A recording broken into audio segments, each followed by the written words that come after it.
Period. Period में example किससे ले लें? ग्रुप सेकंड का, lithium, beryllium, boron, carbon, nitrogen, oxygen, fluorine, neon. ठीक है, अभी नियॉन को रहने दो। नियॉन का केस ही अलग है, उसको एक से इसके बाद वाले टॉपिक में पढ़ा रहा हूँ। ठीक है, इन सब का बात करें तो क्या होगा, देखो लेफ्ट से राइट आने में क्या होता है, साइज डिक्रीज होता है। ठीक है, तो होना क्या चाहिए, लेफ्ट से राइट आने में क्या होता है, साइज डिक्रीज होता है, डिक्रीजेस। और इफेक्टिव न्यूक्लियर चार्ज क्या होता है, इंक्रीज होता है।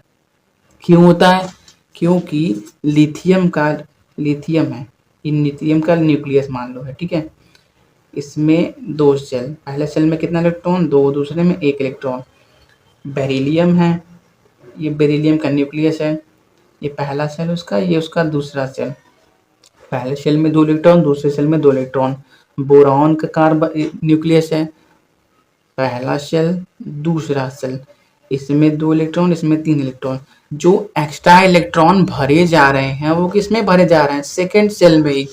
जब ऊपर से नीचे आ रहे थे तो एक पूरा सेल ही नया आ रहा था, इसमें जो एक्स्ट्रा इलेक्ट्रॉन भरा जा रहा था वो इसमें, और जब हम सोडियम में आए तो उसमें एक एक्स्ट्रा सेल ही आ गया, पोटेशियम में एक और एक्स्ट्रा सेल आ गया। ठीक है, लेकिन जब लेफ्ट से राइट जाते हैं तो एक्स्ट्रा सेल नहीं आता, सिर्फ क्या होता है, जो एक्स्ट्रा इलेक्ट्रॉन हमको भरना है, एक्स्ट्रा इलेक्ट्रॉन कौन सा इंक्रीज क्यों हो रहा है, क्योंकि इनका एटॉमिक नंबर इंक्रीज हो रहा है, इसका 3, इसका 4, 5, 6, 7, 8, 9 एटॉमिक नंबर बढ़ रहे हैं तो number of proton, number of electron भी बढ़ रहे होंगे ना।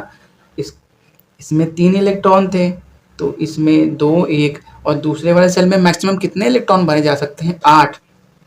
तो जब लेफ्ट से राइट आ रहे हैं तो जो एक्स्ट्रा इलेक्ट्रॉन भर रहे हैं, इसमें 1 इलेक्ट्रॉन था, इसमें 2 इलेक्ट्रॉन हो गए, इसमें 3 हो गए। जो हम एक्स्ट्रा इलेक्ट्रॉन भर रहे हैं वो किसमें, सेकेंड सेल में ही भर रहे हैं। और थर्ड साइज बढ़ तो नहीं रहा है ना, सेकेंड सेल में ही भर रहे हैं, क्योंकि सेकेंड सेल में मैक्सिमम 8 इलेक्ट्रॉन भरे जा सकते हैं।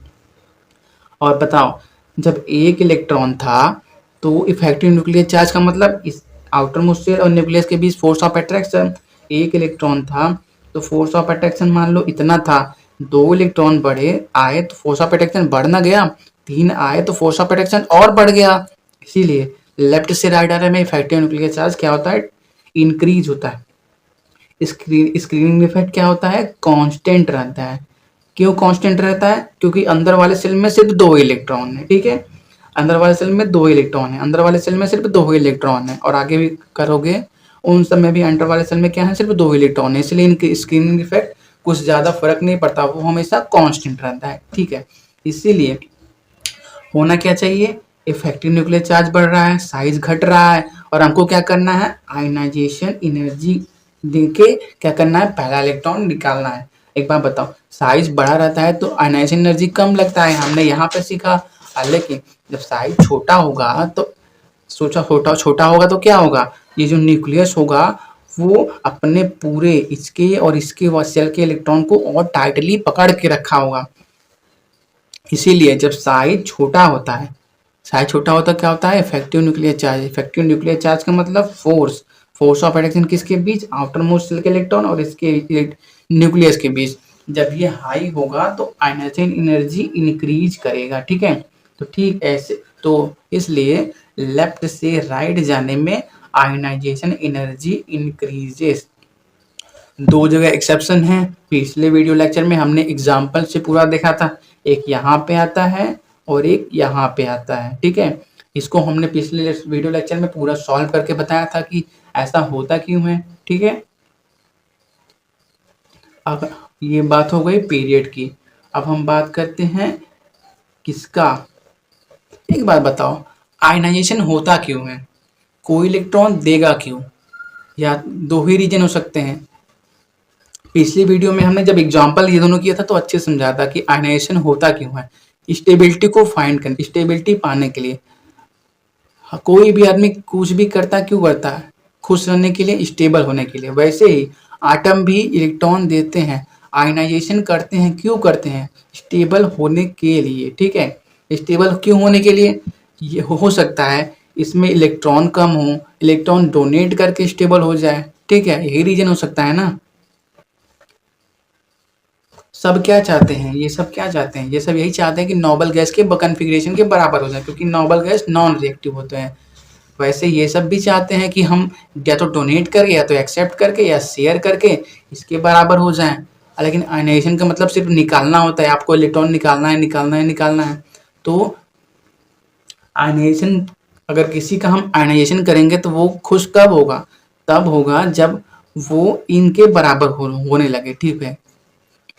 एग्जाम्पल देखिए, इन सब में आउटर मोस्ट शेल में एक इलेक्ट्रॉन है, तो ये क्या चाहेंगे, जितना जल्दी हो सके एक इलेक्ट्रॉन छोड़ के इसके बराबर हो जाए, ठीक है। इसका बात करें, इसके आउटर मोस्ट शेल में 2 इलेक्ट्रॉन है, तो ये क्या चाहेंगे कि अपना 2 इलेक्ट्रॉन छोड़ के इसके बराबर हो जाए। और इसका बात करें ग्रुप 17 का, तो इसमें क्या है, सब में आउटर मोस्ट शेल में 7 इलेक्ट्रॉन है, ठीक है। जब 7 इलेक्ट्रॉन है तो ये देना चाहेगा कि लेना चाहेगा। आयनाइजेशन का मतलब क्या होता है, देना, निकालना, इलेक्ट्रॉन निकालना। लेकिन जिसमें 7 इलेक्ट्रॉन हैं वो क्या चाहेगा कि एक इलेक्ट्रॉन और लेके हम इसके नॉर्मल गैस के बराबर दिखने लगे। अगर आपको इसमें से इलेक्ट्रॉन निकालना है तो इसीलिए और ज़्यादा एनर्जी लगेगी, इसीलिए लेफ्ट से राइट आने में आयनाइजेशन एनर्जी इंक्रीज होता है। समझ में आ गया ना क्यों होता है, क्योंकि ये एक इलेक्ट्रॉन छोड़ के खुश हो जा रहे थे, ये 2 इलेक्ट्रॉन छोड़ के खुश हो जा रहे थे, लेकिन इसको 7 इलेक्ट्रॉन छोड़ना पड़ेगा जो कि पॉसिबल नहीं है। इसलिए ये क्या चाहते हैं कि एक इलेक्ट्रॉन मिल जाए, हम खुश हो जाएंगे।